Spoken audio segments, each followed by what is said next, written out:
So far in this lesson, we've talked about a new type of angle measure, radians, and how much 1 radian is, and how we can convert between degrees and radians. So now we're going to be dealing with, when we're dealing with trig, we could be dealing with radians as the angle measure, or we could be dealing with degrees. A couple other things that, to cover in this lesson, something called coterminal angles. And coterminal angles, like the word suggests, they share the same terminal arm.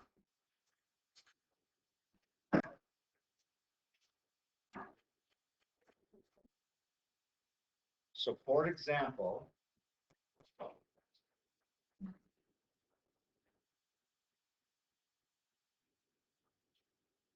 here's a 100-degree angle on the coordinate grid.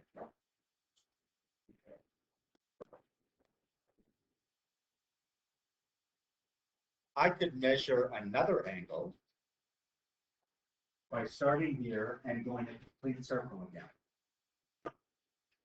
So if I were to go from here to here, but then do a complete circle, what's the angle measure now? 460, right? Because I went 100 degrees and then I went under the 360.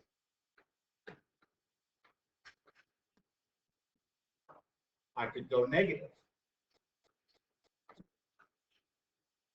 If I go 240 degrees, well, here's 90, here's 180, and then another 60 degrees takes me to 240 degrees.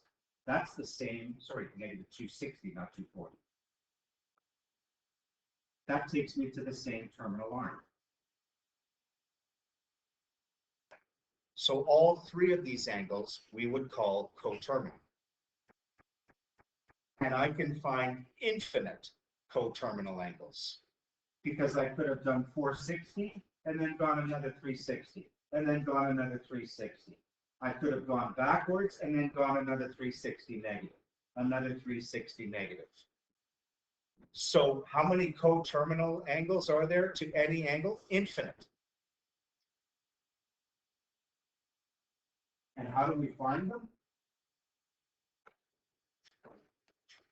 Well, to find a coterminal angle, you add or subtract multiples of 360 degrees if your angle measures are in degrees. But if they were in radians, how much would you add or subtract? 2 pi.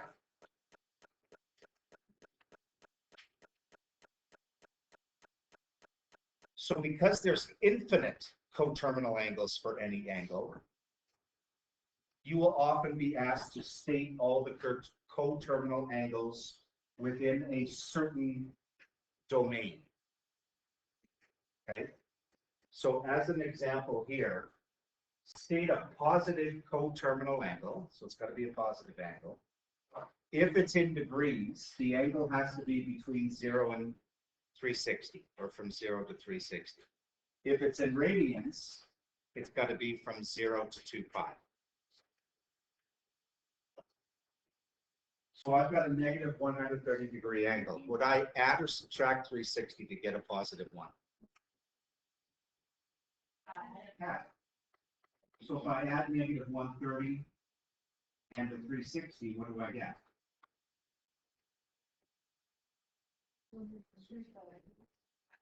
230 degrees. Is that between 0 and 360? Yes. So that's a good angle. If I added another 360 to this, I'd now be outside this. So it's not an answer. The next three are in radians. 8 pi over 3. Okay. The question is, do I add or subtract a complete revolution? So what you have to do is you have to think of, let's change these to fractions over 3. Well, 0 is just 0 over 3. how would I write 2 pi as a fraction over 3? 2 pi over 1 just times the top and bottom by 3. So 2 pi is the same as 6 pi over 3. Now it should be easier for you to see whether you add or subtract. Is this too big or too small? It's too big, so I have to subtract a complete revolution. And how much is a complete revolution over 3? This. So 8 pi over 3 minus a complete revolution in radians as a fraction over 3 gives me 2 pi over 3. Is that between here? Yes. So that's a good answer.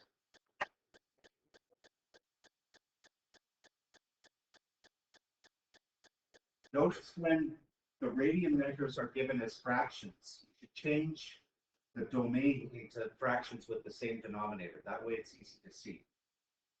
So here, we're in radians again. It's from 0 to 2 pi, which is how many pi's over 2? 4 pi over 2. This is obviously too small because it's negative. So I have to add a complete revolution, which is 4 pi over 2. What do I get when I do that? Negative 1 pi over 2. That's still too small, isn't it? So I have to add another complete revolution. So I actually have to add 2 of them to get in this domain.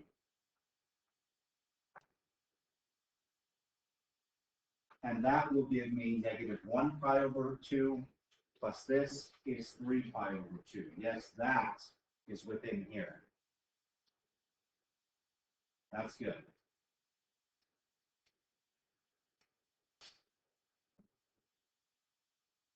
For the last one, we're back to a fraction over 3.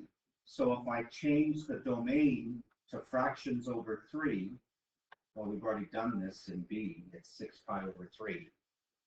Too big or too small? Too big, so I got to start subtracting until I get a number between 0 and 6 pi over 3.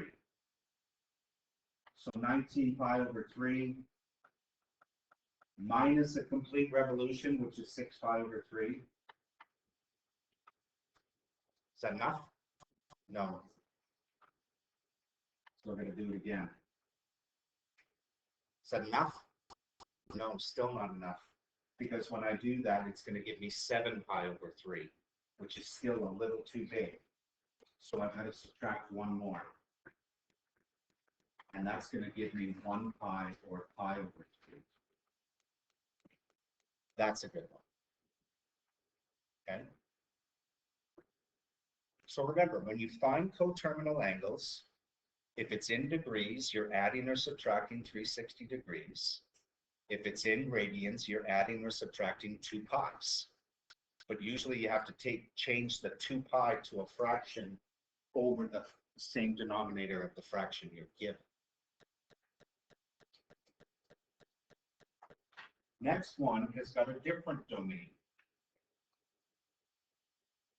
I want to state all the possible coterminal angles if they're in degrees from negative 360 to positive 720.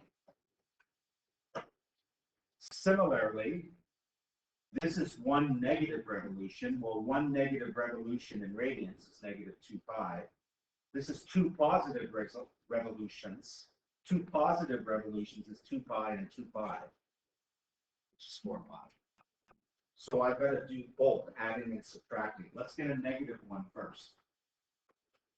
220 minus 360. What does that give me?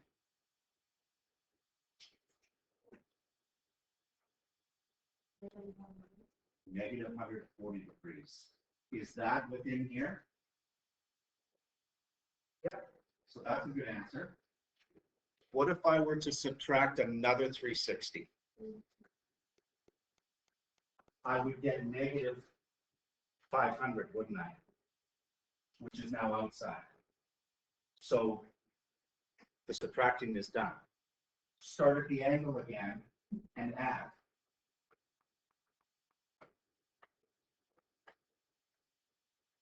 That gives me 580, which is good. It's less than 720. But if I try adding another one again, I'm going to go outside the domain. So there's only two possible angles.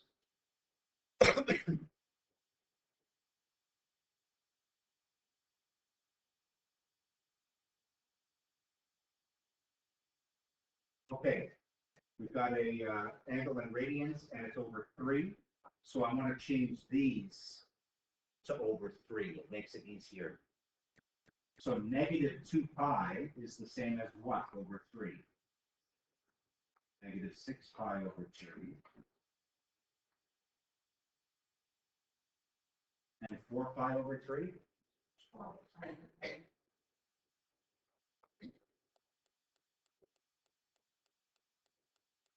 So that's the equivalent domain that they have to be in radians.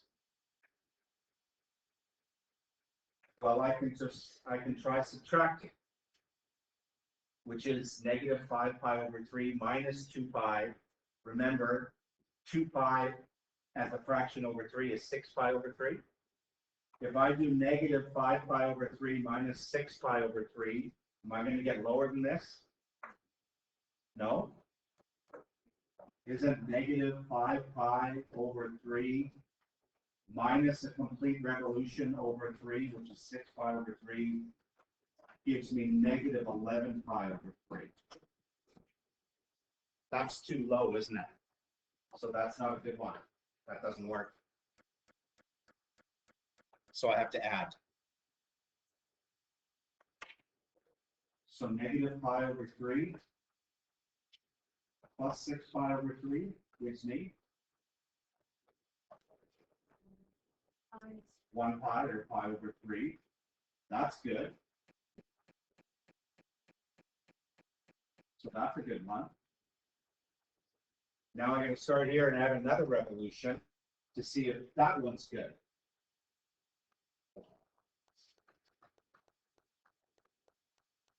That gives me 7 pi over 3. Is that still within? Yeah, that's good. If I added another 6 pi over 3, I'm out.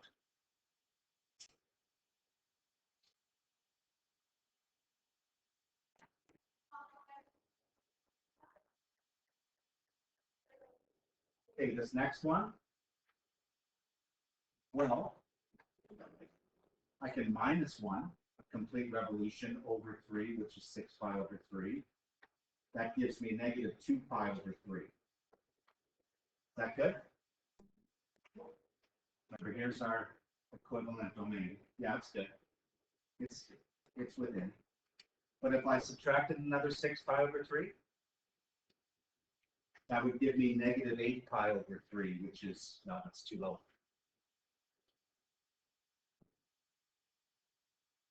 So start at your angle again, 4 pi over 3, and start adding.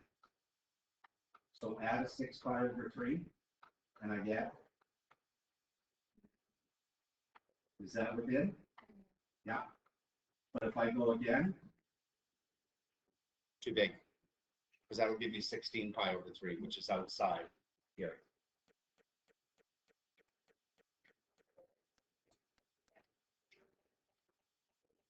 For the last one, you should recognize that this is very big, right? It's actually bigger. So we have to just keep subtracting. And hopefully the answers will be within the domain. So that gives me 13 pi over 3. A little too big, right? So that one won't work, which means I got to start at 13 pi over 3 and subtract another 6 pi over 3. And that gives me 7 pi over 3, which is within. This is not.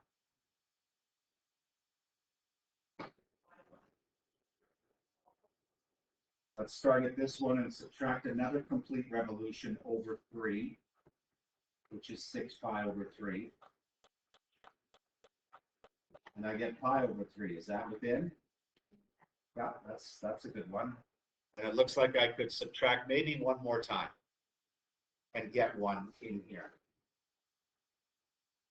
Pi over 3 minus 6 pi over 3 gives me negative 5 pi over 3,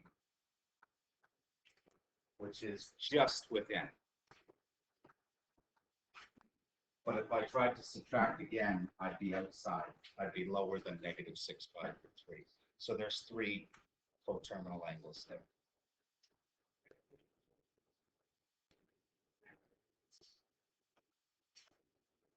The last thing with coterminal angles is how do you express, remember what I said earlier, every angle has infinite coterminal angles.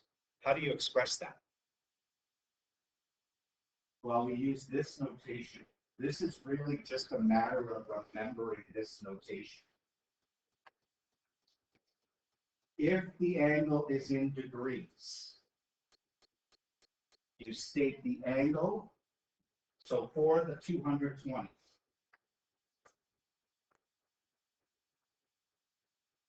we state the angle plus 360K, where K is an element, that's what that fancy E means, of the integers.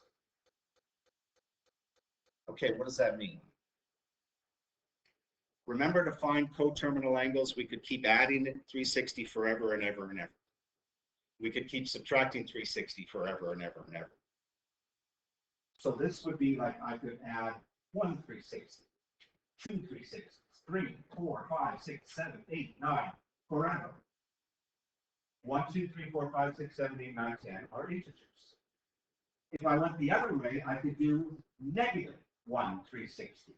Negative 2, 360, negative 3, negative 4, negative 5. Those are also integers, which is why I need this at the end. So it's just a matter of remembering that notation. So for the other ones, if it's in radians, like this one, you use the same notation, except instead of 360, 1 revolution in radians is 2 pi. So 2 pi k, where k is an integer. That's what that KEI means, where k is an integer.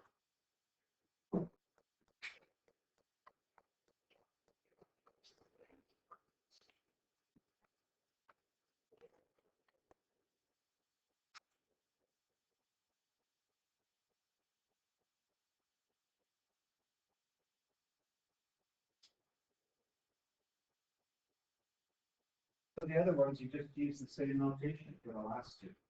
So we take C from C, 4 pi, from C above, 4 pi over 3, plus 2 pi k, KEI.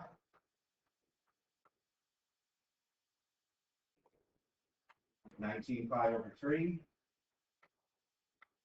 plus 2 pi k, where k is an integer, KEI. Yeah. We'll see when you added Sorry. when you added strategy mentions in C, people values within Oh no, there's no restriction. okay. It goes forever. Yeah, this is very different. Like this is all angles, all coterminal angles to 220, all coterminal angles to 4 pi. There's no restriction here. You'll be stated the restrictions like in the previous example if you're asked to do that. Yeah.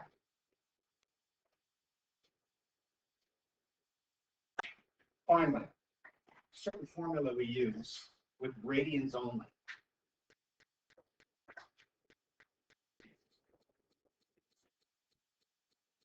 The angle that comes out from the origin, when we draw it on a coordinate grid, this is without the coordinate grid, but you can imagine one, is always called the central angle. It comes out from the center. That's the one we're always measuring. from the initial arm to the terminal arm. And there's a relationship, okay? It's always equal to the arc length to the radius. So remember what I said? Remember we said 1 radian, these are all 1, right? So 1 divided 1 gives me 1 radian.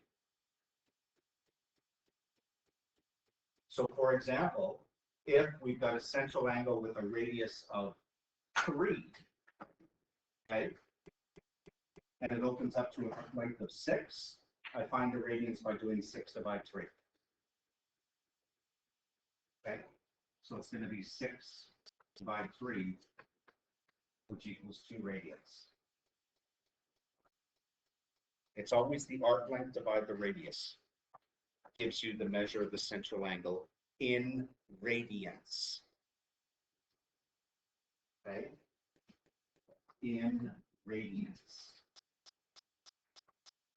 So, if the central angle is equal to the arc length divided by the radius, if I do a little algebra and multiply both sides by the radius, I get this. How do I find the arc length? I take the central angle measure times whatever the radius is. You will always get this formula. Okay? You don't have to memorize it. You will always get it. But you have to remember, you can only use this formula when the angle is in radians. So if you're given it in degrees, then you have to change it to radians before you use the formula.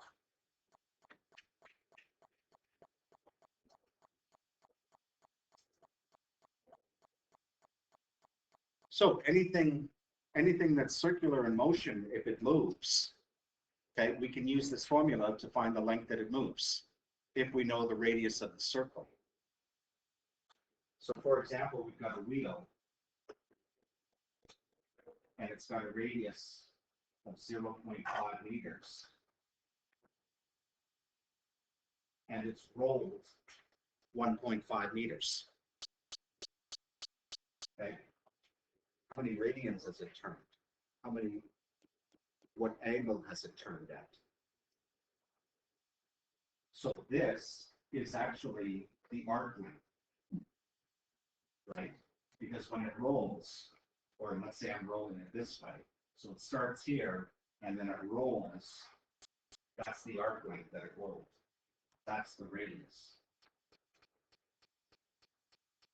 So using the formula, S equals central angle times the radius. Well, I know S is 1.5 meters. The central angle, the radians, is what I'm trying to find. And I know the radius of the wheel is 0.5, so how would you find theta? Just divide 1.5 divided by 5. Or sorry, 1.5 divided by 0.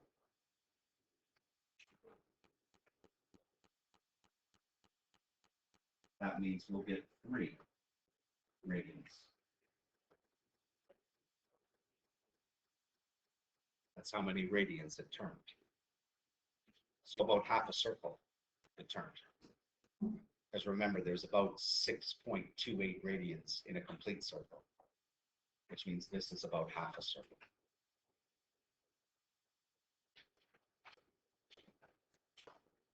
This next one.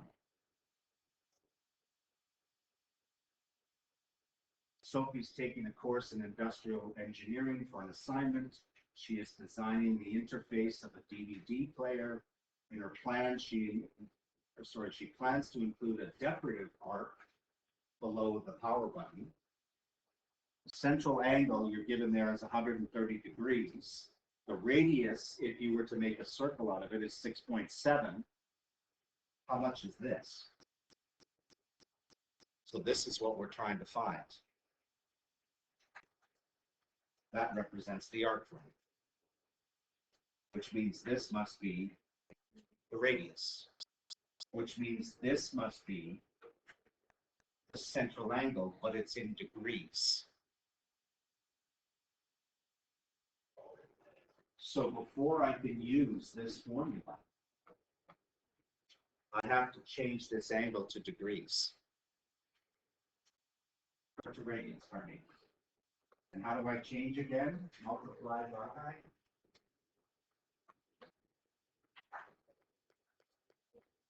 pi over 180.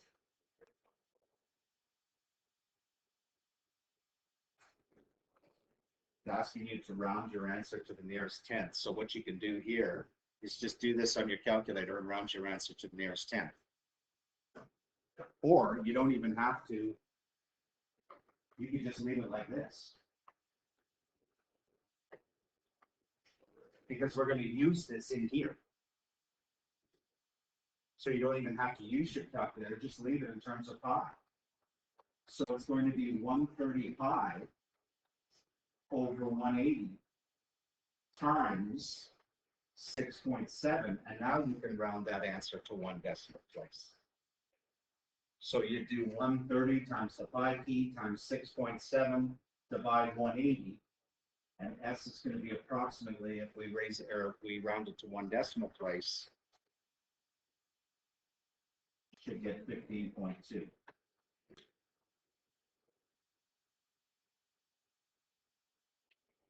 millimeters.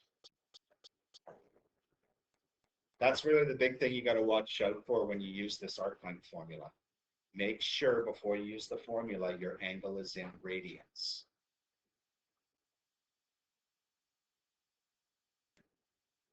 A final problem. We've got a diagram. We're asked to find the measure of the central angle in degrees. Okay, this is the arc length we're given. Where's the central angle? Is it this? Or is it this? Well, which angle is facing the arc length we're given? This one, isn't it? That's theta. Not this one. Remember, when you draw an angle, you always draw two. From inside and also from outside. But because the arc length is given here, this is the central angle. It's more than 180. This is not the central angle. So let's use our formula. S equals theta times R. I am told that S is 25. Theta I do not know. And I am told that R is 5.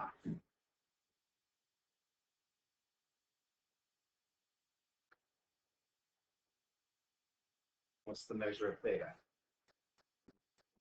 5. This 5 times 5 is 25. But remember, this answer is 5 radians. I got to change it to degrees. How do I change degrees? I do the reverse of this, or the inverse of this, I should say, times 180 over pi.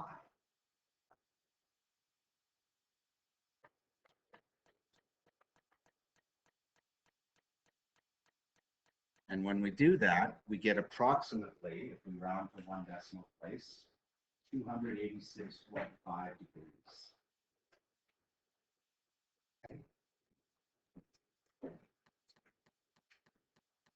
So there's some problems using the arc length formula. And there you notice it's a formula that only works when the angle is in radians, which is a reason why we need to know radians. Because we can't just use degrees at this point.